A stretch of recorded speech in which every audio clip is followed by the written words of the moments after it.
सोचो एक ऐसी किताब जिसमें किसी का नाम लिखो और वो बंदा मर जाए। ये एक ऐसा एनीमे है जो तुम्हारी पूरी पर्सनैलिटी को धीरे धीरे विलन में कन्वर्ट कर देता है। इसका नाम है डेथ नोट और इसके मेन कैरेक्टर का नाम है लाइट यागामी। ये बंदा एक मास्टरमाइंड है, बट जैसे जैसे कहानी आगे बढ़ती है ये बंदा अपने आप को भगवान समझने लगता है। अगर तुमने ये एनीमे देखा है तो शायद तुम समझ गए होंगे कि ये एनीमे क्यों बैन हुआ होगा, और अगर नहीं देखा तो भाई तुम्हें वार्निंग चाहिए। आज मैं तुम्हें बताऊंगा कि डेथ नोट देखने के बाद तुम्हारा सोचने का तरीका कैसे बदल जाता है। डेथ नोट एक नॉर्मल एनिमे नहीं है, ये तुम्हारे अंदर एक जस्टिस की सोच डाल देता है। जब तुम लाइट यागामी को देखते हो तो शुरू में लगता है कि वो एक जीनियस है जो दुनिया से क्रिमिनल को खत्म करना चाहता है। धीरे धीरे तुम लोग समझने लगते हो कि ये बंदा अपनी ईगो और पावर के लिए बहुत से ऐसे गलत काम कर रहा है जो उसे नहीं करने चाहिए थे। अगर तुमने ये एनिमे बीइंग वॉच की है तो 100% तुम्हें ये लगा होगा कि अगर डेथ नोट मेरे पास होती तो मैं भी क्रिमिनल्स के नाम लिखता, या ऐसा ही कुछ बोलते तुम भी यही सोचने लगोगे कि यार अगर बुरे लोग मर रहे हैं तो इसमें बुरा क्या है। बट फैक्ट इज यही पॉइंट है जो तुम्हें बुरा बनाता है। इस एनिमे में तुम सोचोगे कि तुम एक हीरो हो, बट रियलिटी में तुम भी लाइट यागामी जैसे ही सोचने लगते हो। अब सवाल आता है कि डेथ नोट को इतनी कंट्रीज में बैन क्यों किया गया। इंडिया, चाइना, रशिया, फ्रांस और कई और जगह पे इस एनीमे को बैन कर दिया गया था, और रीजन ये था स्कूल के बच्चों ने डेथ नोट बनाना स्टार्ट कर दिया था अपनी कॉपीज पर। रियल लाइफ में ये स्टूडेंट अपने दुश्मनों का और अपने टीचर्स का नाम लिख के फेक डेथ नोट बनाते थे। लाइक क्रीपी भाई। स्कूल में स्ट्रिक्ट रूल बनाए गए। रशिया और चाइना जैसी कंट्री ने कहा कि ये एनीमे बच्चों के मोरल्स खत्म कर रहा है। ये सिम्टम्स तभी होते हैं जब कोई इंसान अपनी रियलिटी ही खो देता है। मेरे साथ तो ऐसा नहीं हुआ, क्योंकि मुझे पता है कि एनीमे और रियलिटी में बहुत फ़र्क होता है, तो इतना दिमाग तो सब में होना चाहिए। सच कहूँ तो ये एनीमे रियलिटी में मैनिपुलेट कर देती है बच्चों को, क्योंकि डेथ नोट देखने के बाद तुम सिर्फ लाइट की तरह सोचने नहीं शुरू करते, एक्चुअली तुम लोगों के ऊपर जज करना स्टार्ट कर देते हो। अब बात करते हैं अपने सबसे ज़्यादा अंडररेटेड कैरेक्टर की, जिसका नाम है मीसा माने। मीसा एक बहुत बड़ी सेलिब्रिटी थी जो लाइट के लिए कुछ भी करने को तैयार थी, लिटरली कुछ भी। उसने अपनी जिंदगी का आधा टाइम शिमिगामी आइज के लिए दे दिया क्योंकि उसको लाइट की मदद करनी थी। भाई ये बंदी सच में बहुत पागल है। अब बात करते हैं एल वर्सेस लाइट के बैटल की, जो कि डेथ नोट का सबसे थ्रिलिंग पार्ट है। इस एनिमे का मेरा फेवरेट मोमेंट है जब एल अपनी रियलिटी डायरेक्टली लाइट के सामने शो कर देता है, और भाई ये क्रेजी मोमेंट था मेरे लिए। तुम खुद सोचो, जो बंदा लोगों के नाम डेथ नोट पर लिख के उनको टपका रहा है, उसके सामने खड़े होके वो अपना नाम क्लियरली बोल रहा है।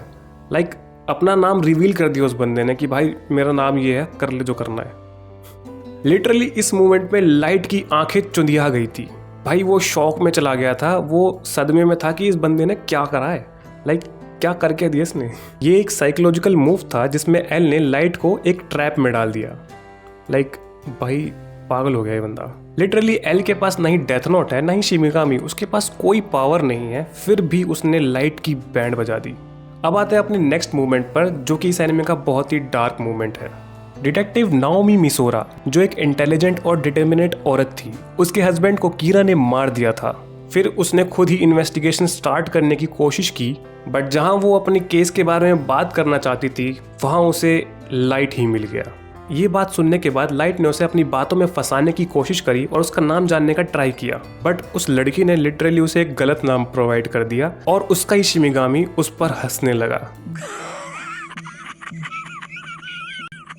वो डिटेक्टिव एल के पास जा रही थी अपनी सारी इंफॉर्मेशन को लेके, बट ये बंदा उसको कैसे न करके रोक लेता है, ये कहकर कि वो भी एक डिटेक्टिव है और वो भी इसी केस पर काम कर रहा है। वो उससे कहता है कि हम इस केस पर काम करेंगे सीक्रेटली और एंड में हम उस किलर को पकड़ लेंगे। भाई ये बात सुनकर उस बंदी को उस पे इतना ट्रस्ट हो जाता है कि वो अपनी डिटेक्टिव आईडी उसको शो कर देती है। जैसे ही उसके हाथ में वो कार्ड आता है वो तुरंत ही उसका नाम डेथ नोट पर लिख देता है, एंड देन वो उस लड़की को कहता है, So, if you don't mind my asking, why do you keep checking your watch? Because I'm Kira. ये मूव तुम्हें समझाता है कि लाइट यागामी एक प्योर इविल बन चुका है। अब आते हैं अपने नेक्स्ट पॉइंट पर, उसके शिमिगामी का क्या रोल है, लाइक ryuk का क्या रोल है इस एनिमे में। शुरू में तुम्हें लगेगा कि वो सिर्फ एक मजाक उड़ाने वाला शिमिगामी है जो लाइट का दोस्त है, लेकिन मैं बता रहा हूँ ये लाइट से बड़ा हरामजादा है। उसका असली प्लान था लाइट को बस एक एंटरटेनमेंट पर्पस बनाना, मतलब उसके लिए बस वो एक टीवी है बस एंटरटेनमेंट का एक जुगाड़ है, वही चाहिए उसे बस। और जब लाइट का असली सच दुनिया के सामने आ गया, लाइट का गेम ही ओवर हो गया, तो उसके शिमिगामी ने बिना किसी इमोशन के उसका नाम डेथ नोट पर लिख दिया। लाइट जो अपने आप को भगवान समझता था, उसका वजूद 1 सेकंड में ही गिर गया। र्यूक ने शुरू में ही लाइट से कहा था, अगर तुम्हारा टाइम आ जाएगा तो मैं तुम्हारा नाम अपने डेथ नोट पर लिख दूंगा। एक तरफ देखे तो ये एनीमे तुम्हारे दिमाग को डेंजरस लेवल तक सोचने पर मजबूर कर देता है, और दूसरी तरफ देखो तो ये एक मास्टरपीस है जो तुम्हें एक अलग नजरिया देता है। मेरे हिसाब से इस एनीमे को बैन करना एक प्रॉपर सॉल्यूशन नहीं है। इस एनीमे को देखना हमारी एक रिस्पॉन्सिबिलिटी है, क्योंकि ये एनीमे तुम्हारे सोचने का तरीका चेक करता है। अगर तुम इसको एक एंटरटेनमेंट की तरह लोगे तो ये एक बेस्ट थ्रिलिंग एनीमे है, लेकिन तुम इसको रियल लाइफ में अप्लाई करने का ट्राई करोगे तो तुम्हारे जैसा बेवकूफ इंसान मैंने अपनी पूरी जिंदगी में नहीं देखा। ये एनीमे एक मास्टरपीस भी है और डेंजरस भी। अगर तुम इस एनीमे को देखने का ट्राई कर रहे हो तो ये वीडियो पहले देख लेना वार्निंग के तौर पर। अगर तुम्हारा दिमाग स्ट्रॉन्ग है, तुम रियलिटी और इल्यूजन में डिफरेंस समझ सकते हो, तो तुम्हारे लिए एनीमे कुछ भी नहीं है। इसी के साथ ये टॉपिक खत्म होता है। मिलते हैं नेक्स्ट वीडियो में। इस चैनल को सब्सक्राइब कर लेना और कमेंट करना मत भूलना। Take care, bye bye.